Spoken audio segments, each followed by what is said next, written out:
Hey, what's up everybody? I'm Landan with LMR.com. Today's video, we're gonna show you how to change your engine oil and the filter in your 2020 to 2022 GT500. I have all 12 quarts here, 3 gallons of oil, pretty crazy. And then we have the Motorcraft FL 2087 filter. These cars technically take 11.5, but you obviously have to get 12 quarts because the oil in the 5W50, these are individual quart containers. So when we get to the last one, we'll obviously use a half a quart. There's your rundown there. Obviously we'll show you how to drain it, talk a little bit about the cartridge filter, what you want to look out for in your canister. Other than that, we'll go ahead and get this on the lift and get started.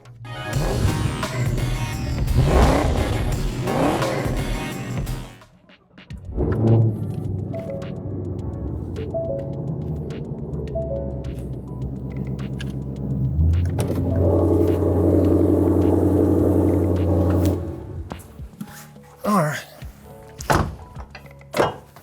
Oh, lovely. Use this fancy pinch wheel jack pad. Oh, gotta love low cars.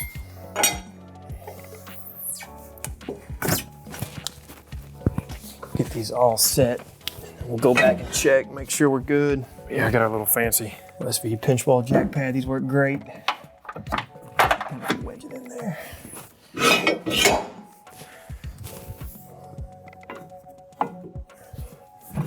I don't know if I like that. Oh, here we go. Over here. Got this little metal steel plate, because when we pull off the pad, you got a hole right there. So use one of those, and that way the pinch weld pad will sit nice and flat on there.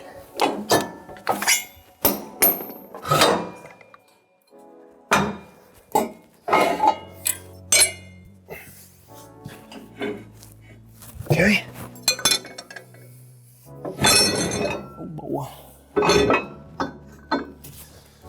All right, got all those set. Now we'll bump the lift up, make sure we're nice and even.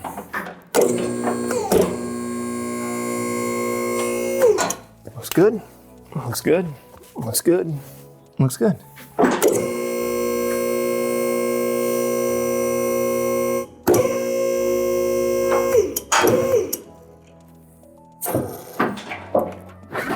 Oh man, I think we should have drained this. Y'all may get to see us overfill our drain bucket here. But the 500s are real simple. If you notice here on the back of the oil pan, they've got your drain plug. We'll get you a socket size on that. All right, drain plug is a 13 millimeter. I'm just gonna use a deep socket with a socket wrench, box end wrench, whatever you guys wanna use. It's 13 millimeter wrenching size. I checked the miles on this car, it was 3677. So this may be its first oil change. While that's draining, I can already see where this may start to gather some oil. So I'm just gonna carefully do a little preventive maintenance there and put a microfiber towel. So while that's draining, I like to take a clean microfiber, lint-free towel, whatever you want to use. And we'll clean off our drain plug, inspect the rubber gasket, and we'll set this aside, and we'll reinstall it back into the oil pan whenever that slows to a drip. But this is 3 gallons, so it may take a minute. So as it slows to the drip, you'll start to see it collect here on your lower closeout tray. We'll just kind of let it do its thing, run its course, and then we'll take our microfiber towel we've stuffed in there, and we'll just bring it forward, kind of push some of that out that may have drained backwards, and we'll get it all wiped down. Nah, it's not draining too far back. It's just right here on the edge. So that's good. And I guess what we could have done too, could have done, you know, the old cardboard trick. You could put a piece of cardboard on there and just kind of let it drain down the cardboard into your drain pan. Okay, I'm just gonna cut a little piece of cardboard off. You may want to cut a little bigger one. This is just for demonstration purposes. They also make like fancy forma funnels, or people have used aluminum foil, just whatever, you know, will act as a kind of a deflecting device for your oil.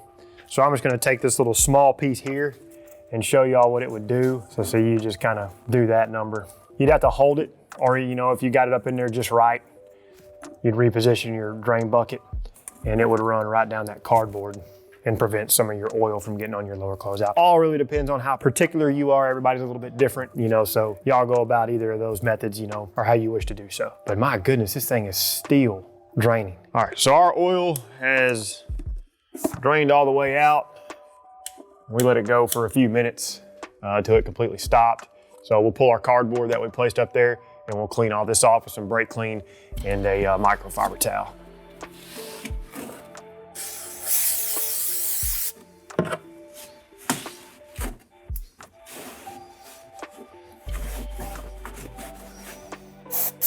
Flip it to a clean side.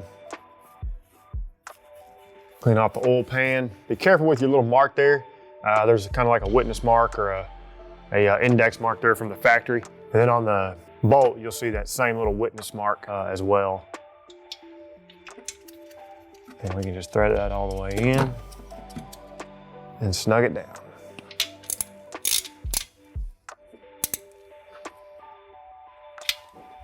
All right, so next we'll remove our trap door to get access to the oil filter canister and oil filter.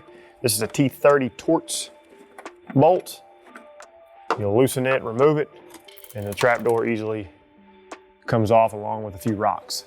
All right, to gain access, other than the trap door, to loosen the oil filter canister and obviously retighten it, this little shield or flap thingy here, you just kind of pull it back at the 27mm wrenching size on the oil filter canister. So 27mm socket, you'll need a 6-inch extension, and of course a ratcheting wrench of your choice. I'm gonna use 1/2-inch stuff here since we'll be loosening it, but when we go back on with it, Ford calls for an 18 pound-feet torque spec. So we'll wanna drop down to probably like an inch-pound torque wrench. That way we get a really accurate torque rating when we go to torque it back.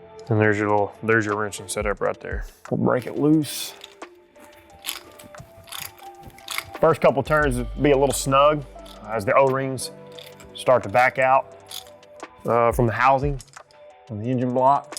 When we get to a certain point, we want to stop and add some cardboard. That way we kind of protect this area. As it drains out, you know, you'll start to get it all over your closeout pan. You'll get it on the K-member and stuff. If that doesn't bother you, and you want to just let it drip and then clean it up afterwards, go for it.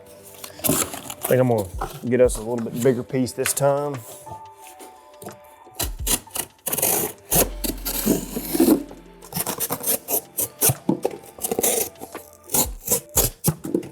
And you can also kind of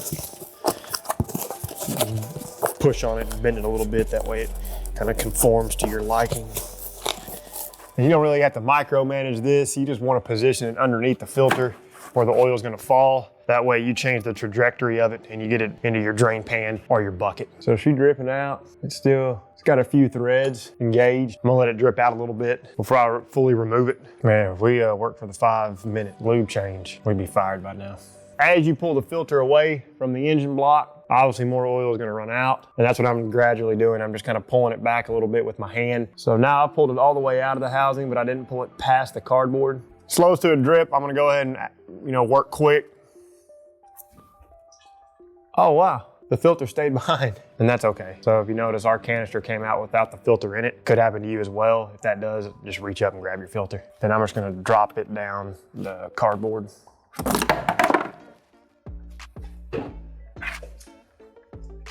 I always like to look at the oil filters, just kind of nerdy stuff, especially these ones, you know, that are pleated, these cartridge style filters. Obviously on like old school traditional filters, you know, you got to cut them open and stuff, kind of a pain, but these obviously are a lot easier to look at. So just kind of nerding out, but clean as expected, or as it should be. Y'all saw how much oil came out of that. So if y'all were to just let it drain out, well, you'd have to wipe it all up. All right, so the 2087 filter, it's gonna come with 2 new O-rings. Ford recommends that you install those with every oil change. These replace your 2 O-rings right here in the grooves on the canister. And the way you do that, real simple. You can use a small flathead screwdriver. I like to just use a little 90-degree pick. You kind of just run it under there a little bit, get it started, and walk it off. Pretty simple. You'll do that for both O-rings.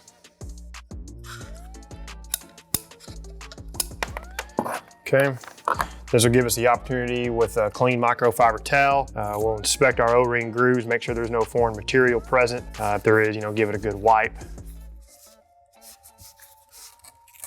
And then now we're ready to install our new O-rings, which I'm gonna grab a fresh thing of oil and we'll lubricate the new ones. And then you just slide those into their respective grooves. Yeah, I usually just get a little drop of oil on my finger. Lubricate that O-ring, and then you'll just carefully reverse the removal procedure and walk it back down. Just don't damage this O-ring, because then it won't do its job. And if you have to use your pick or your flathead again, don't puncture it. And this will help you get it down the canister. All right, just like that. Do the same for the other one. Still had enough oil on my fingers to get it lubricated. Oh wow, slick. Good to go. We'll give it kind of a final wipe, reinstall it back on the engine. New filter, always good to give this thing a quick inspection. Just because things are new, that doesn't mean they can't be damaged. So just give your oil filters a good once over. You know, like right here, check this out. You know, there's some epoxy probably was used to, you know, adhere this pleating. So I'm sure that's completely fine, but I'm gonna grab a little knife and I'm gonna remove this. So hey, that's kind of cool, man. Get to show you guys this. And then now what we'll do, just like the old school trick of pre-soaking some media, we'll kind of just let some fresh oil soak into those pleats, and I'm just pouring it over. Oh, good Lord. Got a little aggressive there. Don't have to micromanage this too much. Get a little bit of oil in those pleats. A little bit of peace of mind knowing you already have some oil there when you go to start the engine and get the oil recirculating. So now we can put it back in our canister, and if you look down in there, there's like a stem at the base or at the top side of that canister. That's what's supposed to grab the oil filter. Obviously, when we pulled ours off, it stayed behind, and that's completely okay. Just be mindful of that when you go back in with your oil filter and you don't just jam it in there, because you don't want to break your stem off. And now we're ready for reinstall. Before we do that, it's gonna kind of probably be difficult to see here, but you'll just want to take a quick glance up into your oil filter housing and just make sure you don't have any major debris or anything like that in that general area. If you do, just take you a clean microfiber towel, a little bit of brake clean, and you'll just wipe that face off to ensure that it's clean.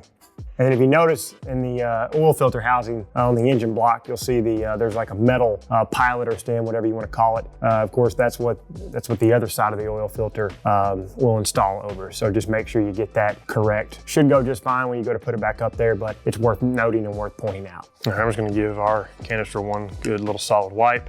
Screw it back in.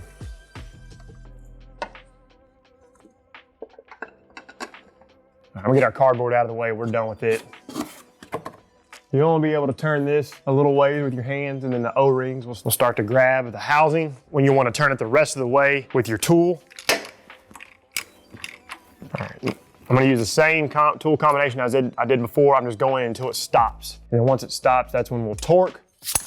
Get our torque wrench out here. I'm going to set it to 18 pound-feet. I said earlier I was going to try to use a 1/2-inch drive, but our 1/2-inch drive only goes up to 200 inch-pounds, and that's probably what most of yours are going to go to. So I'm just going to set this one to 18, and this is a good quality torque wrench. You'll probably want to have a good quality torque wrench. That way you get an accurate reading, since this is a delicate piece, and you don't want to over torque it. And then of course, since we were using 1/2-inch drive stuff, most of you probably have a 27 mil, in a 1/2-inch drive, not 3/8. We're going to use that with our extension. When you go to torque, you don't want to two-handed. You don't want to do anything like that. I mean, you can just to help hold, but you don't want to pull with this. All your torque needs to be back here at the handle, and we're right on the money at 18 pound-feet. All right, so now with our filter housing tight, give a quick once over the entire area. Being that we use the cardboard, we shouldn't have much cleanup. A little bit of brake clean, microfiber towel does the trick. I think the oil's been changed on this car before. That's why the buildup is around the inner tie rod boot. So somebody wasn't as particular as us. All right, give it one final check. All right, that's good. Now at this point, you can reinstall your trap door, lower it down a little bit, refill it with oil, check and make sure there's no leaks, or if you feel confident, you can reinstall your trap door and hand tighten your T30 Torx bolt. We're gonna leave ours off, that way we can just double check, make sure we don't have any leaks. All right, I'm gonna go ahead and pop the hood. Should have done that before I put it on the lift, but. So on these cars, you pull your handle in the car first, and then quick releases, latches, and then you got your hinge there, your typical hinge there at the front. So we got our clean funnel. Here's our oil fill location. That's just like about a quarter turn. Comes off, put our funnel in there. And then now we get to put 3 gallons of oil in this thing. Well, not technically 3 gallons. Remember, it's 11.5 quarts. You can set this anywhere you want. I usually set it out of the way on the workbench. So we'll start filling this thing. All right, so this is the quart we've already opened when we soaked our filter media. Again, this is 1 US quart, 946 milliliters. If you want, go ahead and start with the half first. It's really personal preference. You know, you'll verify your oil level with your dipstick once you're finished. But we'll find where we're at here. We'll split it down the middle. So 946 milliliters, you know, we'll be somewhere just past, you know, 450, somewhere in the 500. So right about give or take there. All right, there's half. And now we got the rest.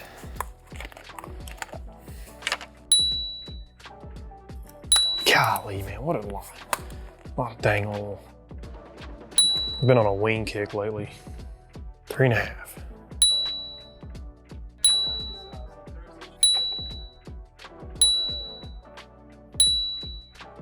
But it sure is satisfying doing your own oil change. You'll probably pay an hour's worth of labor, so 70 bucks, or probably 100, 110, whatever the dealership is now, and then plus your material. So yeah, you probably a $300 oil change. That felt like 6 to 7 minutes real time to fill this darn thing with 11.5 quarts of oil, but we finished. Have your microfiber towel ready, pull your funnel out, catch any drips, set that aside. I always like to take my oil fill cap. Good practice to just make sure it's clean. And if you wipe the oil off the O-ring, pretty simple, just put a little oil back on it. Quarter turn, good to go. All right, so oil's full. We'll zip it back up in the air real quick, check and make sure we don't have any leaks coming out from the oil filter canister. Put our little tray back on, get it back on the ground, reset our oil life, and then check our oil, start it up, good to go. Also a friendly reminder, properly dispose of your oil and your oil filter. Probably a quick Google search on oil recycling near me will do the trick. All right, so before we check for leaks real quick from the oil filter housing area, I doubt we'll have any, but it's always good to check. I'm gonna start it up, let some oil move through the engine, and then we'll shut it back off, check for leaks, and button up our trapdoor thingy.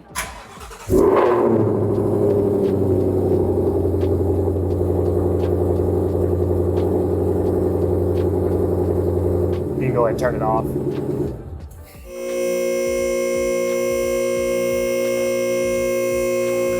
I always like to wipe parts down, a little bit overkill. If you're the same way, go right ahead. A little bit of all-purpose cleaner on a microfiber towel does the trick.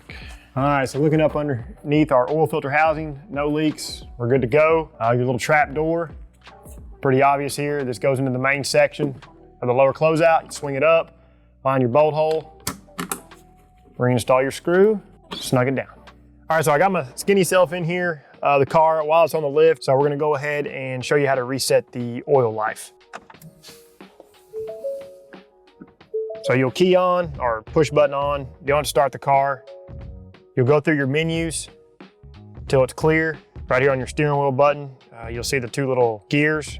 You'll push that and you'll scroll down, select advanced settings. You'll go into vehicle and you'll scroll down until you find oil life. Click OK.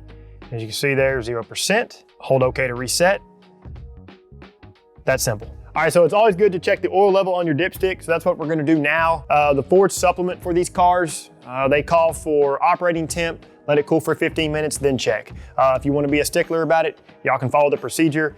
We just ran the car to circulate the oil, check for leaks to the oil filter housing. So I'm gonna go ahead and pull the dipstick and check. You wanna have your towel ready. You'll pull it out, you'll wipe, reinsert. These are always tricky. Okay, pull it back out, and this is when you'll check it. Or right on the money. And if you got any on your coil cover, just wipe that off. And all right, people, that'll do it. That's an oil change for a 2020 to 2022 GT500. Quick rundown, 5W50 oil, 11.5 quarts, your oil filter housing Torx to technically 16 to 19 pound-feet. I just kind of split that somewhat down the middle, called it 18 pound-feet. Torque spec on the drain plug for the oil pan. It's a rubber gasket, so you'll basically want to make contact and you'll just want to go like a little bit extra. You'll feel when it's good, just you don't want to crank on it. Other than that, hope you all enjoyed this one. If you did, like the video, subscribe to the channel, turn on notifications, and until we catch you next one, y'all know what to do for all things 2020 to 2022 GT500. Keep it right here with the Real Enthusiasts, LMR.com.